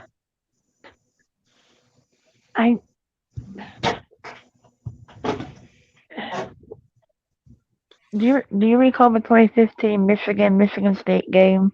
Oh, yeah. You brought that up quite a few times on here, I think. Unless maybe it was a different one. I don't know. But, yeah, I think I'm familiar with that one. Yeah. If Jim Harbaugh loses that's acceptable. Your first year, right? Your first maybe 2 seasons. But you can't constantly lose these games. I watched 2 Michigan shows yesterday, and the Michigan Football Report, and they were just livid with Harbaugh. And I can't blame them. Right. Dabo Sweeney and Nick Saban could have made the adjustments on the first quarter. Instead of attacking outside, let's force inside. Yeah. It's not so hard to make adjustments. It's really not. Yeah. Yeah, I would agree.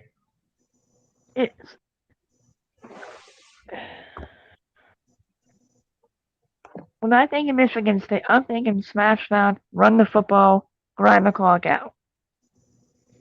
But Lombardi, he can run it too. He's a dual threat. Oh, yeah. Rocky Lombardi, right? Yeah. That's who you're talking about. Yeah. He hasn't been pretty in 18 or 19, but he had Brian Lewerke to look up to. Mm-hmm. When Lewerke had that shoulder injury a couple years ago, Lombardi had good times, and then it's like, is this the worst team in the Big Ten right now? We beat Purdue by 10. Right. When we should have just ran it up on them. But yeah. When you think, I'm thinking, I like Michigan for one reason. Tom Brady. I'm a Patriots fan. You don't like Tom Brady, but you're a Patriots fan. Yep. Or when Tom Brady was there, did you like the Patriots? Yep, always have, always will. But did you like Tom Brady when he was there at the Patriots? Yeah, you have good moments and bad moments, like everybody has. Yeah. I think he even called, was it Dan Connolly, one of the linemen got a almost split on a kickoff.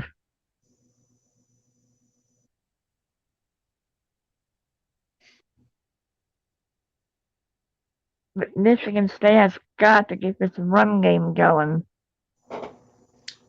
Y'all have some pretty good running backs. Elijah Collins had 998 yards last year. He only has like 15 total yards. And he's only averaging 2 yards a carry. That's not good. Hunter Hayward 2 yards, and then Barbie. But then you have to think, we're in the Big Ten East with Ohio State, Penn State, the horrible Michigan secondary that got beat by a baseball bat and still couldn't figure its way out of the den. What did I miss? Then their tight ends have got to start getting open. Talking about running game, they're only averaging 2 yards per carry. Talking about Michigan State, not good. Terrible running game. Only 2 yards a carry. Are they Yeah. even playing good defenses?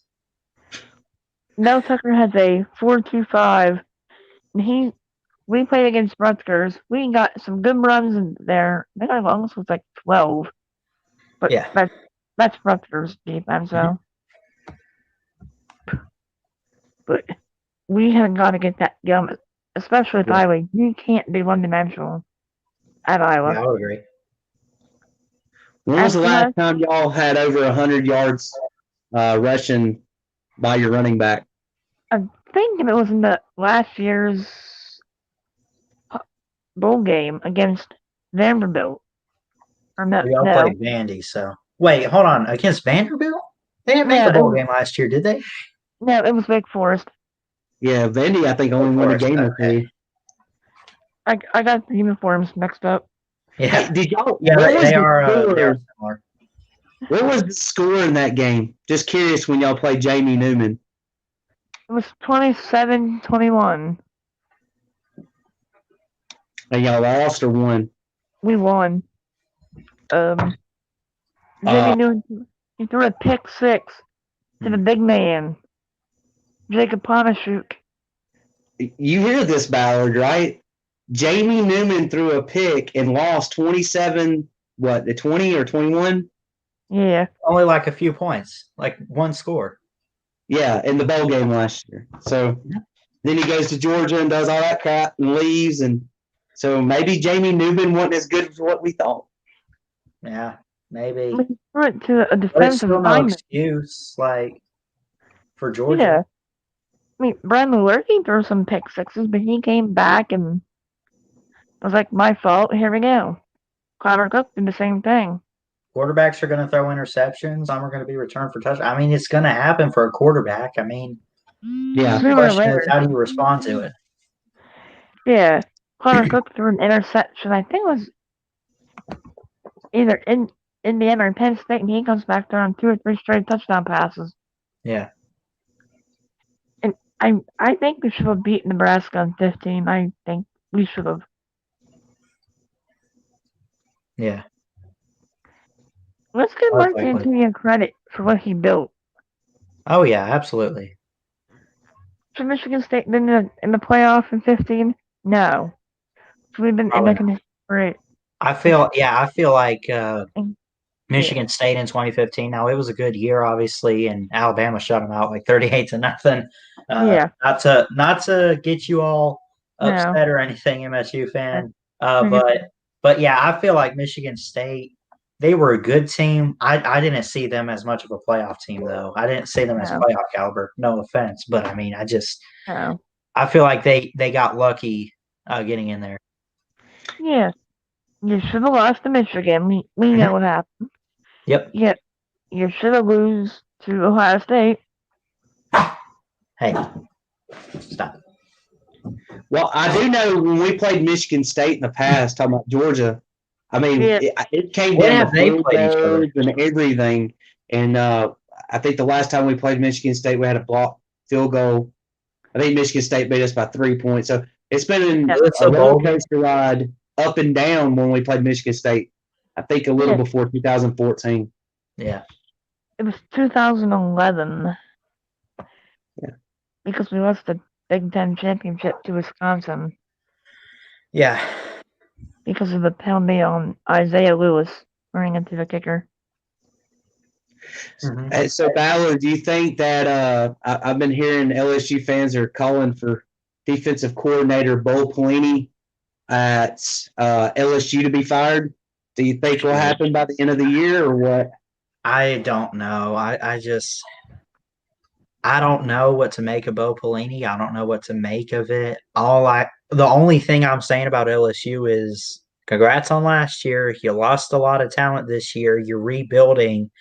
I think they should, because you got to also take into account that they lost a lot of their defense, in the backfield and a couple linemen. Now, is that an excuse? No, but at the same time, I feel like let's see what he can do with this. Like give him another year or two, basically. I don't think we should let him go yet, or they should.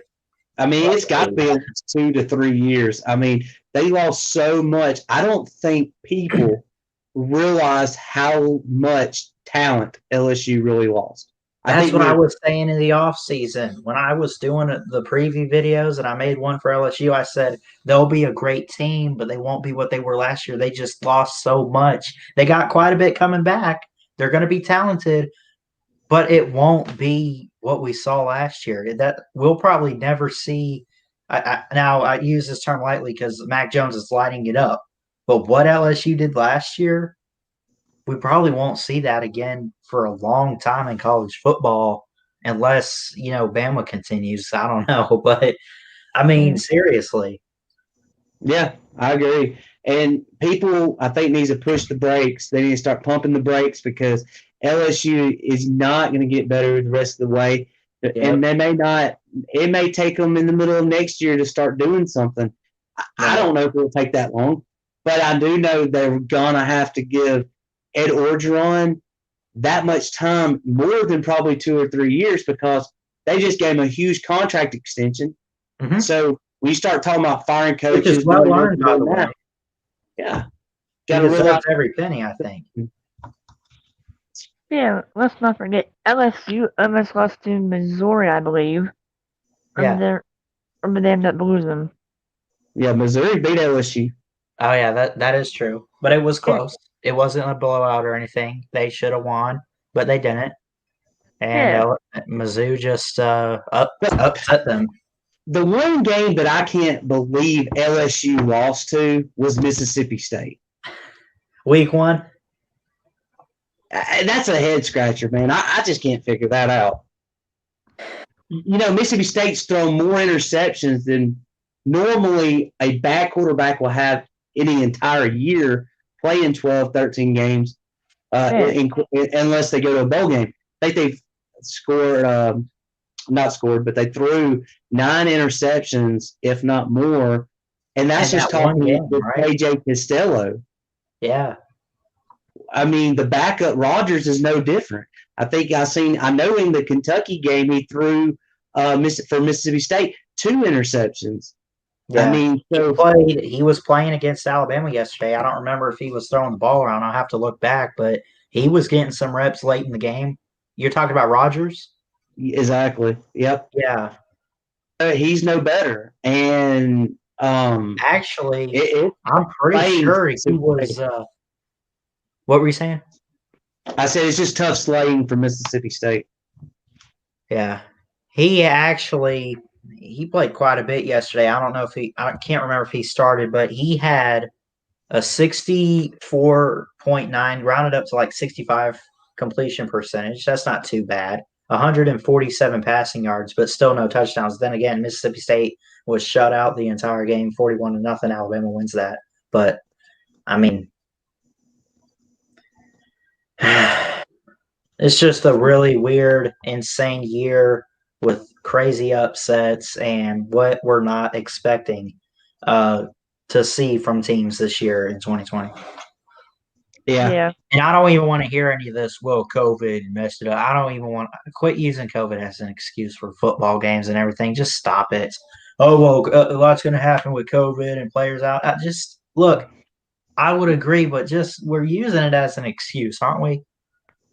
Yeah, absolutely. I mean, Tennessee and Jeremy Pruitt already used it as excuse in one of his press conferences. When COVID, hit the football team earlier before the season started, but not because they're losing. Right. They were winning on a 3-game skid before they lost to Georgia. So I don't want to hear that, Jeremy Pruitt. Right. It was, and I think it has been a really weird year where we are seeing teams like, they may not be playing the Bamas and Georgias or whatever, Right. but we are seeing Coastal Carolina teams that we're not used to seeing in the top 25 in the top 25, and doing really well. So it's been a pretty strange year for sure. Absolutely. Yeah. I would agree. It's getting kind of late, at least to stream or whatever for me, but I appreciate you guys coming on. I think I'm going to try to end the stream here. All right, we'll see you, Ballard. Thanks for having me on. Thanks, boy. MSU fan, appreciate you coming on. Yep. See you, Ballard. Have a good night. Yep. Appreciate you guys for coming on. Sorry to get you guys out. I just I got work tomorrow morning and probably got some cleaning to do, some stuff to take care of. So but I appreciate you guys for showing up. Another great weekend in college football. Some good NFL games today. Good seeing Tua start, of course. And happy as an Alabama fan to see what the defense was able to do against a pretty good team in Mississippi State. Again, as you guys know, I'm trying to be a sportscaster, trying to get more professional with it. And, so just going to keep working at it, just keep getting into more sports and stuff. I mentioned I'm like watching golf and volleyball and all these other sports, trying to get into and cover, still trying to learn them. So once I get learning them more a little bit, get into those. But I appreciate my buddy Chess Hall, my best friend, love you, brother, Big Lee, Nate the Great, Uggo Boy, Uncle Lou, Dwayne RTR, Nast Mall, thanks for showing up. MSU fan, Jerry Wells, Brad Pitt, Neo, Roll Tide Tia, Adam Woodard, Crimson Brave, and all you guys for showing up. As always, like, comment, subscribe, and all that good stuff. Thanks so much for tuning in tonight and joining me on the stream. Appreciate you guys. Have a good night, and I'll see you guys next time. Until then, Ballard Sports Media is checking out. Have a good night. Roll Tide Roll. See y'all later.